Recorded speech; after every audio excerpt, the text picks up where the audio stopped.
It's nice to see you again. Again, indeed. Welcome to Yachting USA. Welcome. Yeah, so we're here in Monaco, and for everybody who doesn't know the backstory, I've known Majesty for over 20 years. I was blessed to be around working my previous company, Nautical Structures, when you joined the company, what, 15, 16 years ago, maybe? When I joined Golf First time, yeah. 2002. 2002. There, do the math. Yeah. And so we built some projects together. And I remember when you were building a 140 and a 125 to bring to the States. And then I stepped away from my business. And I think 2018, you stepped away from Golfcraft. Yes. What's a little sabbatical, a long vacation? A long vacation in France. So. And here we are in 2025, and you're back at the helm. Yes. Wow. Congratulations. Thank you. It's a cool company. It's a cool company. It really is. Whoever thought in the middle of the desert you'd build these boats? Yeah, so it's striking to talk about a cool company in the middle of the desert, but it has been making waves. Forgive me for that pun as well. No, it's real though. And it's really an honor to be able to come back and continue work and take it to yet another level. So. Yeah, it is kind of fun. And here we are. We're sitting next to it. We're on your 100 Terrace, right? That's right. Which is a 30-meter yacht with a beautiful... What strikes me is we're sitting on the upper, what I'd call the sun deck or flybridge deck. It's wide open. Mm-hmm. This is like perfect for the Bahamas, the Caribbean. Obviously not bad for the Mediterranean as well. We'll have to do with Monaco right now. Yeah, well, it's better than the Bahamas. No, but it's great in Monaco as well. And in the forward deck area, it's got a wide open terrace. And that's some really, in a 100-foot boat, you've got a lot of yacht. Yeah. There's just a lot going on. I noticed the fold-out bulwarks aft. You got a beautiful passerelle and beautiful aft transom that's outdoor space. Yeah. Got the forward outdoor space. This boat's meant for living. Yeah, I make a lot of tours with people on the boat itself. I try to be frontline most of the time and show people around. And nobody comes up and believes it's a 100-footer. Yeah. So we've been able to really refine the use of space so that we get a maximum out of it. Being able to fit 10 guests, including the owner, as well as 5 crew on it, has been quite magical for most people to see there's still space left for all this indoor-outdoor entertainment and toys. So. That is a lot on a 30-meter yacht, no question about it.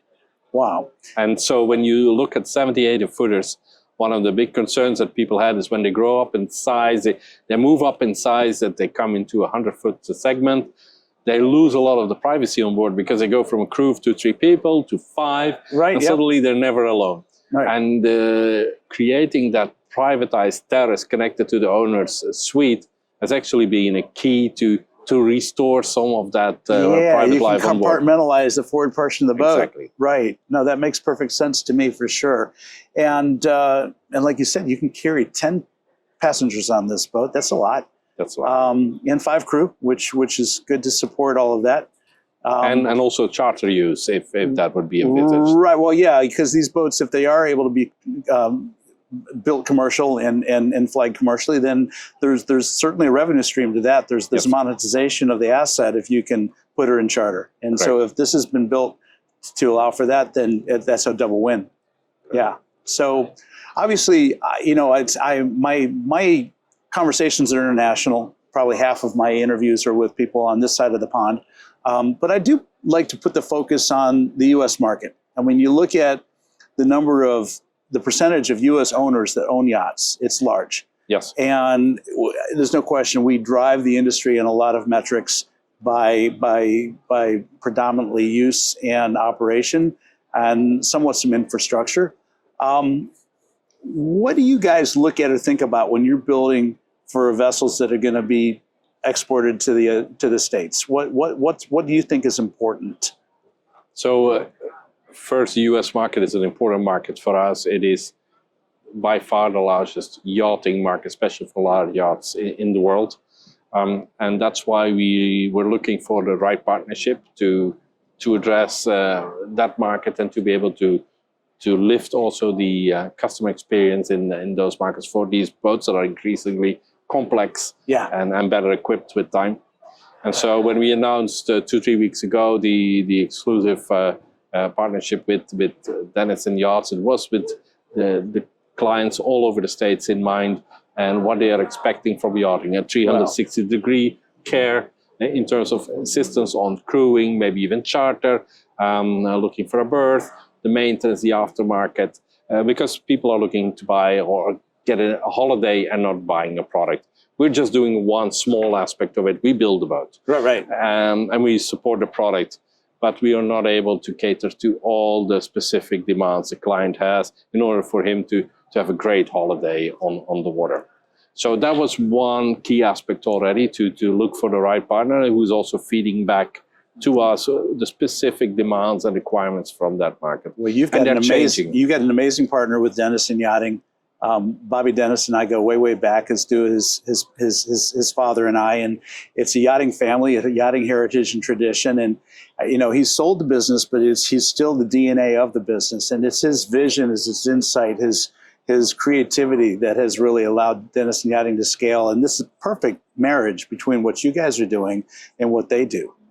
And so on top of that, we are vertically integrated, allowing us to semi-customize without all the concerns of a production boat builder. That has allowed us also to sit around the table with our partners like Denison Yachting and think about what is the need today of the US customer, if there's a single profile, which there is not. No. But at the same time also cater to specific demands and also start to predict what yachting could mean for people tomorrow. And so we're trying to anticipate market trends like the one privatized balcony feature that is on this particular model. Yeah. We're trying to anticipate or respond to market needs that haven't been very well formulated, but where we can then innovate as well on both the product, but including the assistance of Denison Yachting also in the approach to client. And one of them is that we're now embracing, for instance, sales in cryptocurrency. Interesting. Responding to the needs of today. That's what people are looking at. Yeah, absolutely.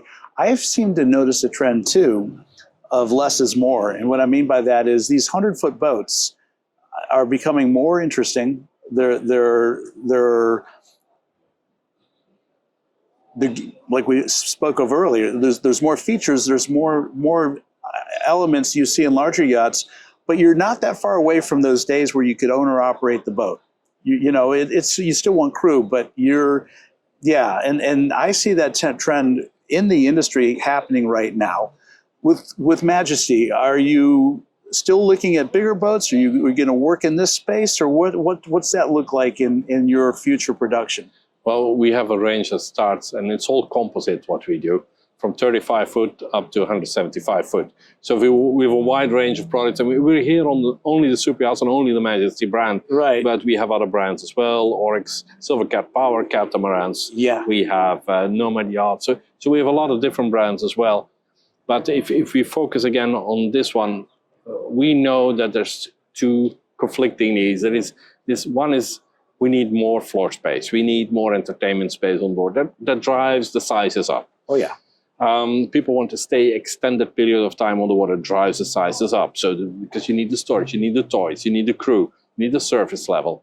And on the other hand, people still want to have their private life on board and want to have access to smaller coves and marinas and secluded areas around the bays.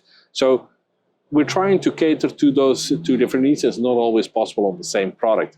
But what we see as common trends is where people are buying more and more real estate and less boat, in the sense that they want bigger windows, more light, more convenience, more comfort. There's longer discussions about the stabilization systems than about the engine. Isn't that something? It's comfort. It's comfort. It's how they experience the vessel. And about separation of crew and guest circulation.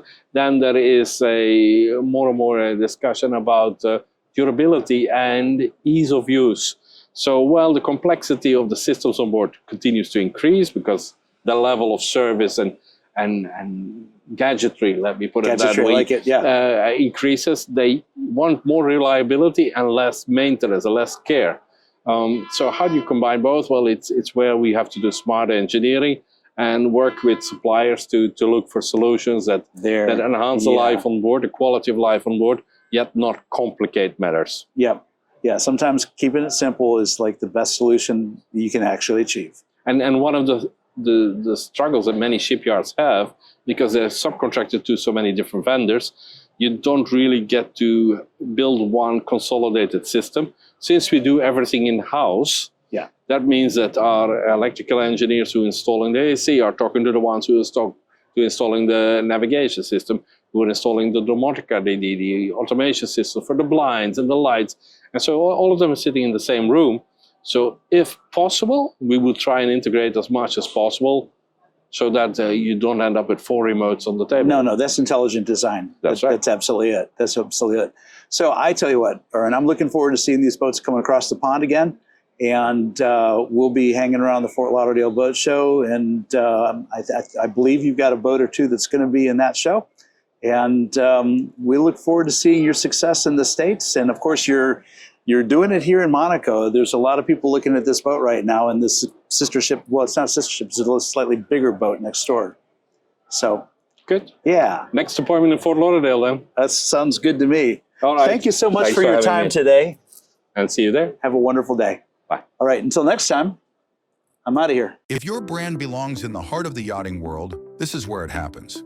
Yachting International Radio reaches over 1 million yachting professionals and enthusiasts every month, with 77 million impressions, 220,000 social followers, and 74,000 podcast subscribers. Our hosts are insiders, crew, captains, CEOs, trusted voices shaping the industry. This is targeted, high-impact advertising in a luxury niche. Visit yachtinginternationalradio.com/advertise. Your audience is already listening.